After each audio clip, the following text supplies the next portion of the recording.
ये सरकार एता दोष जो सहायता दवा ना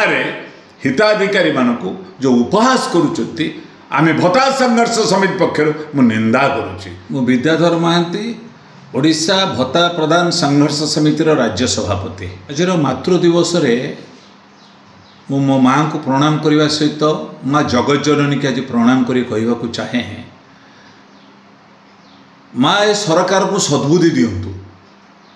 मिछ आउ केते दिन कहे निर्वाचन सरीजार आसिक 11 मास हो गला आ मासक परे जून 12 तारिख रे सरकार 1 वर्ष पूर्ति पालन करेंगे। यही परिप्रेक्षी में साधारण हिताधिकारी माने अनैचंती सरकार कहवा अनुसार जे 1000 टंका भत्ता पाउथिले भिन्नक्षम भाई भौणी हो पारती वृद्ध वृद्धा हो पारती विधवा भौणी हो पारे दुस्थ कलाकार हो पारे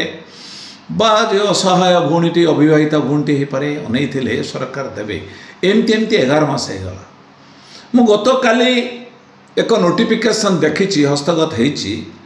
SSEPD डिपार्टमेंट नोटिफिकेशन जहाँ आम कहे social security and empowerment a person of the disable government of Odisha jar सचिव होती RS गोपालन मंत्री होती माननीय नित्यानंद गंडजी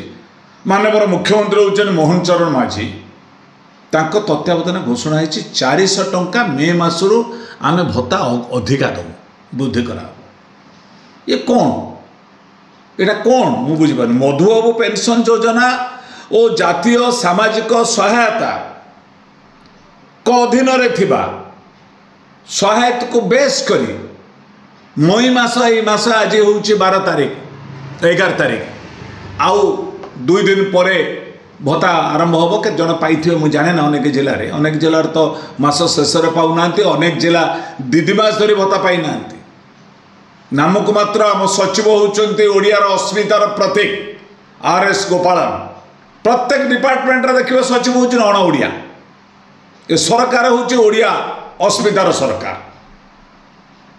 तो ये जो 400 टंका दे आम जो प्रतारणा करते या कहते कि निर्वाचन बेले आम क्षमता को आसिले एमती पर्यायर 400 200 दबू भिक्षादान तेणु आम यही कथा अनुभव करुचे मोर भाई मान को अनुरोध करुचे समस्त जिलार भाई मान को भत्ता संघर्ष समिति जो मैंने आंदोलन को चलई रखी आंदोलन करे बाप प्रस्तुत कर मुंडे विभ्रांति करने साबोटाइज करा जाउची it the division of politics करा जाउची। ये कहते मो सरकार the people's government no it is anti people it is anti beneficiaries government आम भर डिविजन करने चाहते आंदोलन काले कला दिवस करेंगे कि जून 12 रे ता पूर्व घोषणा कर दू किसी हिताधिकारी कहे सरकार तो दौचे दब तेणु आज मुझे दुख प्रकाश करुच्ची सरकार संपर्क स्पष्टीकरण लिखी ना कहीं देले आम दौचु कौन युद्ध होता बोलते लिखला कौन मुझे जानी ना आमर माननीय मुख्यमंत्री जन्मदिन जो मैरेज एनिवर्सरी दिन में देले आमको टे कही दिंतु कि आमर माननीय विभाग मंत्री नित्यानंद गंड साहेब जन्मदिन में देले भेटीटा कहीं दौचु कहीं घोषणा कर विवाह वार्षिक हो जन्मदिन हो युद्ध हो अस्त्र विरोधी हो कि खुशी दे अस्त्र विरोधी होगा पाकिस्तान को आक्रमण आम करवा नहीं समझौता होगला तेणु मु दुख प्रकाश करुच्ची ये सरकार एता दोष जो सहायता दवा ना हिताधिकारी मानक जो उपहास करुँच आम भत्ता संघर्ष समिति पक्षर मु निंदा करुच्ची। समस्त भाई माने ये सरकार को एता दोष कार्य को निंदा करेंगे। जून 12 तारिख भत्ता संघर्ष समिति 3000 टंका नदेला पर्यंत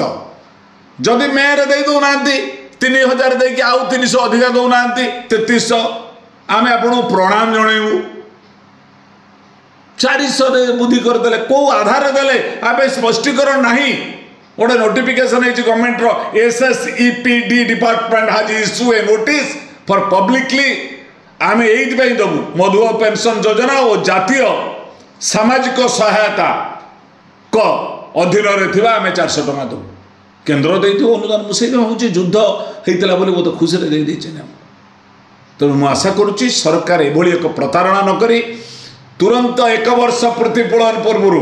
3000 टंका भत्ता आलो सखी आपणा महत आप रखी आपे रखी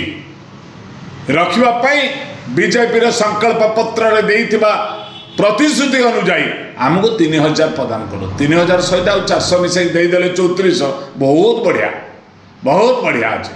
आज मातृ दिवस रे अंतत पक्षे आम खुशी हबू सरकार आहार स्पष्टीकरण दिंतु 3000 प्लस 400 3400 समस्त के देवे जे पाउची 3500 से पाइब 3900 एटा घोषणा करदेले मुझे आनंदित हेबी एवं एथिपाई समस्त जिला कमिटी सरकार एतादृश्य जो विभेद करवा नीति को समस्त सतर्क रही आसंता जून 12 तारिख कला दिवस पालन करने व्यापक प्रस्तुत करने आपण टीवी माध्यम मोर समस्त जिला कमिटी की मु एक वार्ता एवं सचेतन होगापाई अनुरोध करुच्ची।